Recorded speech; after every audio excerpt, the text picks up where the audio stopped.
Hello बच्चों, welcome to nukes academy. आज हम पढ़ने वाले हैं क्लास 10 का बायोलॉजी का चैप्टर फर्स्ट में क्या पढ़ेंगे? लाइफ प्रोसेस का हमारा ये लास्ट लेक्चर है, जो है लेक्चर 12। हमारा फाइनली आज ये लेक्चर खत्म होने वाला है कि बिल्कुल 11 तक लेक्चर हमने पूरा किया था और लेक्चर 12 में आज हम पढ़ेंगे उत्सर्जन के बारे में। लेक्चर 11 में हमने क्या पढ़ा था? लेक्चर 11 में हमने पढ़ा था पादपों में परिवहन किस प्रकार होता है। तो आई होप आप लोगों ने 11th लेक्चर पहले देखिएगा, उसके बाद ही आप लोग 12th लेक्चर देखिएगा, जिससे आप लोगों को अच्छे से समझ में आएगा। तो हम स्टार्ट करते हैं अपना लेक्चर 12, जो टॉपिक है उत्सर्जन। उत्सर्जन क्या होता है? शरीर के अपशिष्ट पदार्थ को बाहर निकालने की प्रक्रिया को ही उत्सर्जन कहते हैं।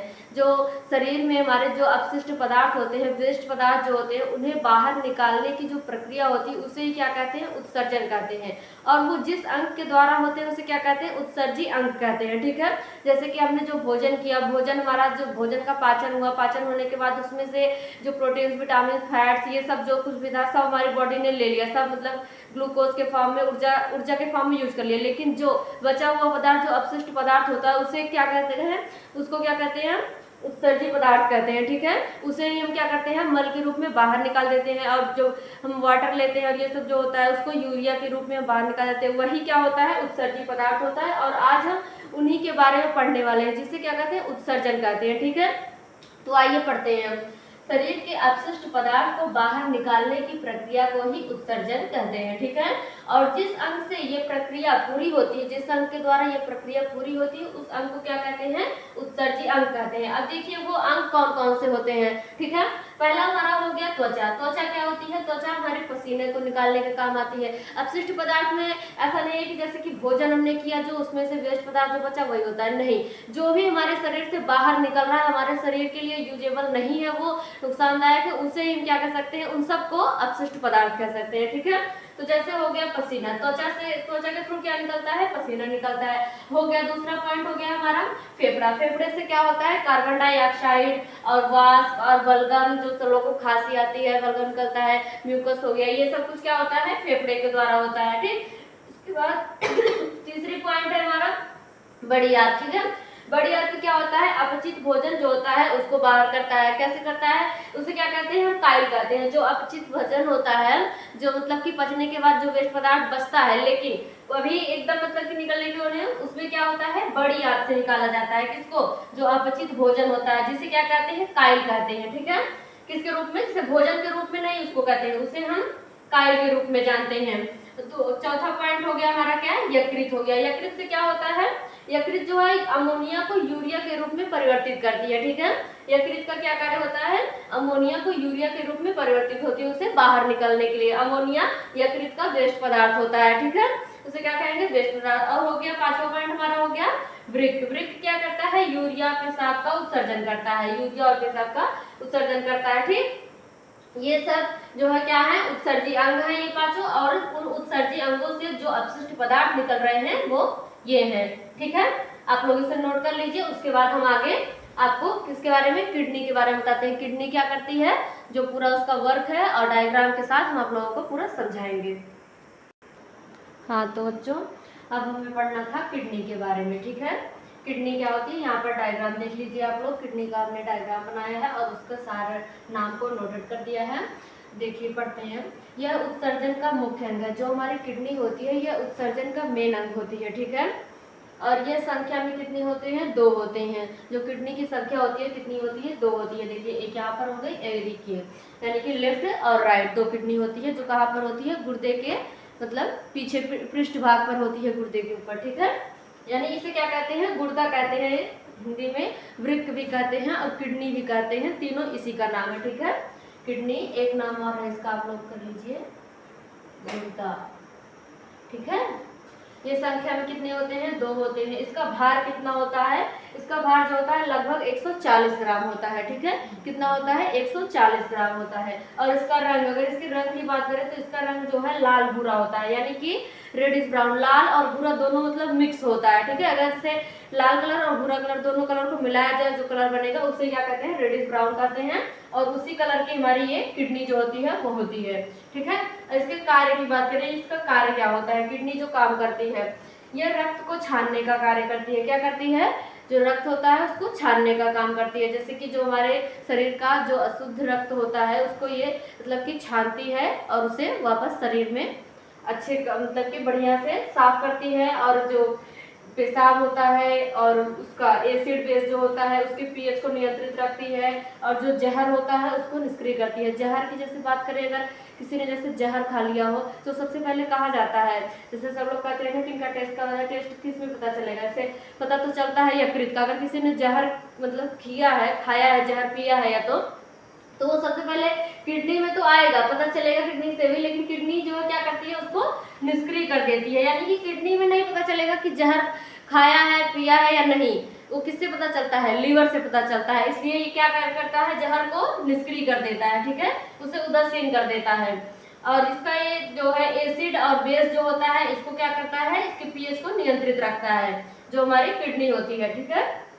यहाँ पर देख लीजिए आप लोग, डायग्राम हमने बनाया है, आप लोग इसे लिख लीजिए। इसमें कुछ ज्यादा नहीं है बताने के लिए। इसके आगे हम आपको किडनी जो होती है इसके अंदर का जो भाग होता है इसको क्या क्या कहते हैं उसका पूरा डायग्राम अच्छे से बना के एक किडनी के अंदर आपको समझाते हैं। आप लोग इससे पहले इसका ओरल जो है उसे नोट कर लीजिए। हाँ तो बच्चों अब हम पढ़ेंगे जो वृक्क का मतलब कि एक डायग्राम हमने बनाया है, एक जो किडनी होती है उसके अंदर क्या क्या पार्ट होते हैं उसके बारे में, ठीक है। तो प्रत्येक मानव वृक्क में दो भाग होते हैं। कौन कौन से होते हैं, प्रत्येक जो मानव का किडनी होता है, ह्यूमंस का या फिर जो भी किडनी जो होती है उनके दो भाग होते हैं। कौन कौन से होते हैं, पहला होता है कार्टेक्स और दूसरा होता है मेडुला। कार्टेक्स जो होता है वो बाहरी भाग होता है, ठीक है, कार्टेक्स जो होता है वो बाहरी भाग होता है, यानी कि ये वाला जो आप पार्ट देख रहे हैं ये, इसे हम क्या कहते हैं, कार्टेक्स कहते हैं। और दूसरा जो आंतरिक भाग होता है उसे क्या कहते हैं, मेडुला कहते हैं, ठीक है। कॉर्टेक्स में लगभग 10 लाख नेफ्रॉन होते हैं। जो नेफ्रॉन पाए जाते हैं वो कॉर्टेक्स के अंदर होते हैं और उनकी संख्या कितनी होती है, लगभग 10 लाख नेफ्रॉन होते हैं, ठीक है। 10 लाख या 10 लाख से अधिक भी हो सकते हैं, बहुत सारे नेफ्रॉन होते हैं उसमें, ठीक है। प्रत्येक नेफ्रॉन बोमिन संपुट तथा कोशिका गुच्छ का बना होता है। जो नेफ्रॉन होते हैं वो किससे बने होते हैं, बोमिन संपुट। जो अभी हम आपको जब नेफ्रॉन पढ़ाएंगे तो उसके बारे में पूरा डिटेल में बताएंगे, ठीक है। तो जो प्रत्येक नेफ्रॉन जो होते हैं बोमिन संपुट से तथा कोशिका गुच्छ का यानी कि ग्लोमेरुलस से बने होते हैं, ठीक है। बोमिन संपुट और ग्लोमेरुलस, जिसे हिंदी में क्या कहते हैं, कोशिका गुच्छ कहते हैं ग्लोमेरुलस को, ठीक है। बोमिन संपुट पीछे की ओर वृक्क नलिका में खुलता है। जो बोमिन संपुट होता है इस आकार का होता है। आपने नेफ्रॉन का डायग्राम कभी ना कभी तो देखा ही होगा, या फिर अभी हम आगे पढ़ाएंगे जो आप लोगों को तो नेफ्रॉन का डायग्राम बनाएंगे, ठीक है। वो ऐसे सी आकार में होता है इस तरह से। वो कहाँ पे खुलता है, वृक्क, जो बोमिन संपुट होता है पीछे की ओर वृक्क नलिका में खुलता है, ठीक है। वृक्क नलिका में चारों ओर रुधिर कोशिकाओं का जाल होता है। क्या होता है, वृक्क नलिका में क्या होता है, वृक्क नलिका में चारों ओर रुधिर कोशिकाओं का जाल बिछा होता है। जो रुधिर होती हैं वो वृक्क नलिका में क्या करती है, चारों तरफ अपना जाल बिछाए रहती है, ठीक है। यानी कि अपना मतलब एक साम्राज्य बनाकर रखती है। अगर हम बात करें उस तरह से कि अपना एक साम्राज्य, अपना पूरा मतलब पूरी तरह से फैली रहती है उसके अंदर, ठीक है। सभी वृक्क नलिकाएं एक केंद्रीय गुहा में खुलती हैं। क्या होता है, सभी जो वृक्क नलिकाएं होती हैं, वृक्क नलिकाएं जो है ये किसमें खुलती हैं, एक केंद्रीय गुहा में खुलती हैं, ठीक है, जिसे पेल्विस कहते हैं। क्या कहते हैं, जिसे पेल्विस कहते हैं। पेल्विस मूत्र नली से जुड़ी रहती है। क्या होता है, पेल्विस जो होती है ये मूत्र नली से जुड़ी रहती है, ये पुरुषों में पाई जाती है, ठीक है। और जो हम आप लोगों को वो चैप्टर पढ़ाएंगे मानव में जनन तंत्र, तो आप लोगों को पेल्विस के बारे में पूरा अच्छे से पढ़ाएंगे, ठीक है। ठीक, तो आप लोग इसे नोट कर लीजिए अच्छे से। हम उसके बाद आप लोगों को नेफ्रॉन के बारे में पूरा बताते हैं, ठीक है। आप लोग इसे नोट करिए और स्क्रीनशॉट जिसे लेना है वो स्क्रीनशॉट ले लेगा। तो अब हमें क्या पढ़ना था, नेफ्रॉन के बारे में, ठीक है। यहाँ पर हमने नेफ्रॉन का डायग्राम बना दिया है और यहाँ पर उसके बारे में कुछ पॉइंट्स लिख दिए हैं, ठीक है। वृक्क एक प्रकार से छानने का कार्य करता है, यानी कि वृक्क जो होता है वो क्या करता है, रक्त को ही छानता है, ये तो हमने पहले ही बताया था। और उसी वृक्क के अंदर ही क्या होता है, नेफ्रॉन पाए जाते हैं कॉर्टेक्स भाग में, ठीक है। तो उसी हिसाब से ये जो नेफ्रॉन होते हैं वो भी क्या कार्य करते हैं, रक्त को छानने का कार्य करते हैं। क्योंकि रुधिर चौड़ी अववाही धमनिका जो होती है, देखिए यहाँ पर जो धमनिकाएं निकली हुई, यहाँ पर ऐसे टेढ़े टेढ़े धमनिकाएं होती हैं, ऐसे जो धमनिकाएं होती हैं ये बोमिन संपुट में आ जाती है, ऐसे ऐसे मतलब चलती हुई यहाँ पर जो बोमिन संपुट है यहाँ पर आ जाती हैं। और फिर सक्रिय अफवाही धमनिका द्वारा, यानी कि हमने जैसे बताया था ना आपको, जो किडनी पढ़ाया था अभी को, तो उसमें बताया था कि जो धमनिकाएं होती है वो पूरी तरह से मतलब इसके अंदर फैली रहती है, किसमें, किडनी में, मतलब पूरा फैली रहती है, अपना एक जाल बनाए रहती है। तो वही ये जाल होता है धमनिकाओं का, जो मतलब कि हर तरफ से इस तरह से फैली होती है, एक बार इसमें ब्लड जाता है और फिर वापस आता है, ठीक है। तो अनुवाही धमनिकाओं द्वारा गोमन संपुट में जाता है और उसके बाद फिर सक्रिय अपवाही धमनिकाओं द्वारा, अपवाही धमनिकाओं द्वारा क्या होता है, उससे बाहर निकल जाता है। अतः रुधिर का दबाव ग्लोमेरुलस में बढ़ जाता है। क्या होता है, जो रुधिर का दबाव होता है वो ग्लोमेरुलस यानी कि कोशिका गुच्छ जो होती है, ठीक है, इसमें रुधिर का दबाव जो होता है बढ़ जाता है। जब एक बार जैसे कि देखिए हार्ट जो होता है जो ब्लड को पंप करता है, एक बार भेजता है, फिर उसमें ब्लड आता है, तो क्या होता है, एक बार उसमें दबाव पड़ता है, एक बार मतलब कि सिकुड़ता है और एक बार वो ढीला पड़ता है, एक बार सिकुड़ता है एक बार, उसी तरह से ये होता है ग्लोमेरुलस। जब इसमें मतलब कि ब्लड जो है बार बार इन धमनिकाओं के द्वारा आता जाता रहता है, तो उसमें जो दबाव होता है रुधिर का वो इसमें कोशिका गुच्छ में बढ़ जाता है। इस प्रकार रुधिर में घुले सभी पदार्थ जो होते हैं वो छन जाते हैं। क्या होते हैं, जो उसका कार्य होता है पदार्थ को छानने का, वो क्या होता है, वो छन जाते हैं। और छने हुए पदार्थ लाभकारी व हानिकारक दोनों प्रकार के पदार्थ हो सकते हैं। जो हमारा जो नेफ्रॉन होता है ये जिस पदार्थ को छानता है, जो रक्त को छानता है, उसमें जो है हानिकारक और लाभदायक दोनों प्रकार के पदार्थ होते हैं। ऐसा नहीं है कि ये अलग अलग कर देता है, अलग नहीं करता है, उस समय अलग कौन करता है वो आगे बताएंगे हम आपको, ठीक है। छने हुए पदार्थ में लाभकारी व हानिकारक दोनों प्रकार के पदार्थ होते हैं। तो जब यह द्रव वृक्क नलिका से होकर गुजरता है तो वृक्क नलिका की दीवार इनसे लाभदायक पदार्थ जैसे ग्लूकोज आदि को अवशोषित कर लेती है, ठीक है। जब ये क्या होता है, जब ये जो घुले हुए पदार्थ होते हैं, द्रव जो होते हैं, ये वृक्क नलिका से होकर के, किससे, वृक्क नलिका से, यानी कि किडनी की जो नलिकाएं होती हैं जब उससे होकर के गुजरती हैं, तो वृक्क नलिका की दीवार, वृक्क नलिका को दीवार होती है उसकी, जैसे इस तरह से हमने बताया, इसकी जो दीवार होती है वो क्या करती है, जो लाभदायक पदार्थ होते हैं उनको अवशोषित कर लेती है। लाभदायक पदार्थ में जैसे ग्लूकोज हो गया, प्रोटीन, विटामिन, ये सब कुछ इनको क्या करती है, अवशोषित कर लेती है। इस प्रकार केवल हानिकारक पदार्थ ही संग्रह नलिका तक मूत्रवाहिनी से होते हुए, मतलब कि जो हानिकारक पदार्थ होते हैं इस प्रकार, वो ही केवल कहाँ पर जाते हैं, मूत्राशय में पहुंच जाते हैं। किससे होते हुए, मूत्र नलिका से होते हुए, ठीक है। जैसे हमने जब उसमें किडनी का जो डायग्राम बनाया था, यहाँ पे जैसे इसे किडनी हो गई हमारी, दो किडनी थी, तो यहाँ पर ऐसे करके हमने बनाया था ना, ये क्या होती है, मूत्र नलिका हो गई, और फिर यहाँ पर हमने बनाया था मूत्राशय, ठीक है।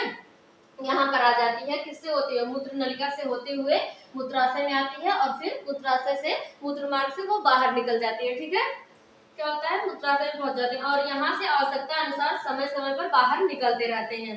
क्या होता है कि जब मतलब कि आपको जैसे कि जब लगता हो उससे समय समय पर ये बाहर निकलते रहते हैं, इसी तरह से जब ये पहुंच जाते हैं वहां पे, तो जब हमें जरूरत होती है मूत्र विसर्जित करने की, तब समय समय पर ये अपने आवश्यकता अनुसार बाहर निकल जाते हैं, ठीक है। और अगर आप लोग नहीं जाएंगे, जैसे कि आपको जरूरत पड़ी और आपने जो है मूत्र विसर्जित करने के लिए आपने नहीं किया, तो क्या हो सकता है, हमें बहुत से प्रकार की बीमारियां भी हो सकती हैं, ठीक है। आप लोग कमेंट बॉक्स में जरूर बताएंगे कि अगर हमें जो है, जैसे कि हमें अगर मूत्र विसर्जित करने का हुआ और हम किसी कारणवश नहीं जा पाए, ऐसा अगर हम बार बार कई बार करते रहे, तो हमें कौन सी बीमारी हो सकती है, वो बीमारी किससे संबंधित हो सकती है, आप लोग कमेंट बॉक्स में जरूर बताएंगे, ठीक है।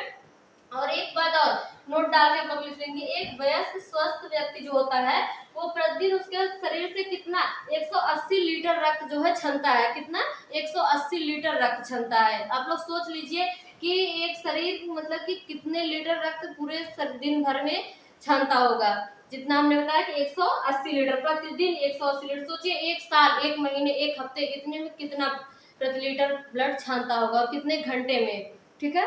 तो हमारा ये नेफ्रॉन का जो टॉपिक है वो खत्म हो गया। अब हम आप लोगों के लिए कुछ क्वेश्चंस लेके आए हैं, आप लोग इसे कर लीजिए, उसके बाद हम आप लोगों को 10-15 क्वेश्चन बता देते हैं और उसके बाद हमारा ये जो चैप्टर है लाइफ प्रोसेस का ये खत्म हो चुका है। पूरे 12 लेक्चर लगे हैं इसको आप लोगों को समझाने में, ठीक है। इसलिए आप लोग लेक्चर 1 से जरूर देखेंगे ताकि आप लोगों को अच्छे से पूरी बात समझ में आ सके, ठीक। तो आप लोग इसे नोट करिए, फिर हम आपको क्वेश्चन बताते हैं।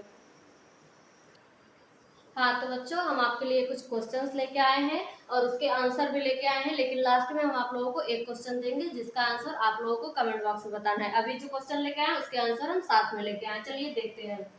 उत्सर्जन क्या है, अभी अभी हमने पढ़ा था उत्सर्जन क्या है, इसीलिए हमने इस टॉपिक के क्वेश्चंस को इसी चैप्टर में उत्तर डाला है ताकि आप लोगों को अच्छे से उस चैप्टर को पढ़ने के बाद उस टॉपिक को आप लोगों को क्वेश्चंस भी याद हो जाए तुरंत, ठीक है। उत्सर्जन क्या है, शरीर से हानिकारक व अपशिष्ट पदार्थ को बाहर निकालने की क्रिया को ही उत्सर्जन कहते हैं, ठीक है।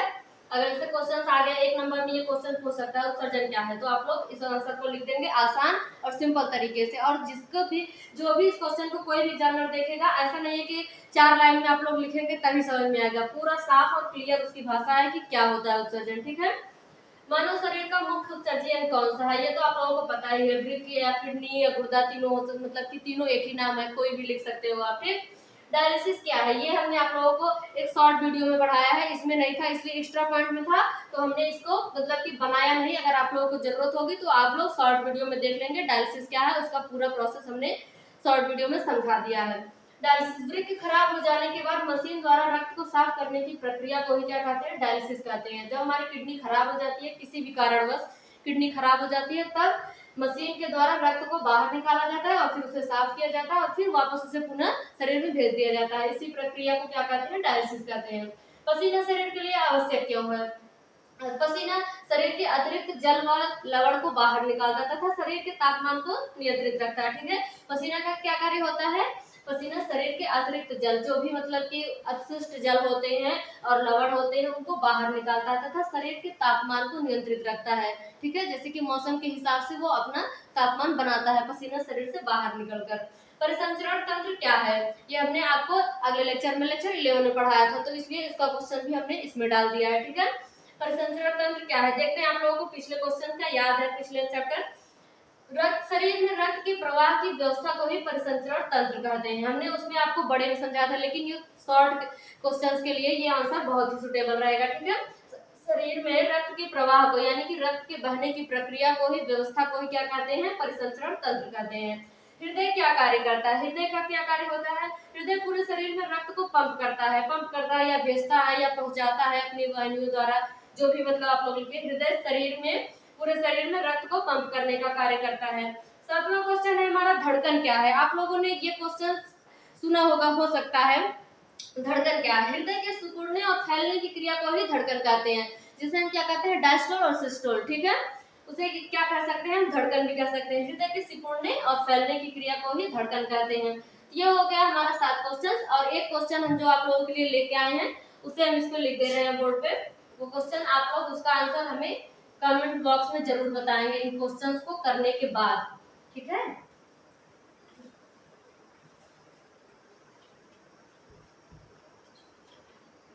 क्वेश्चन है रक्तचाप क्या है।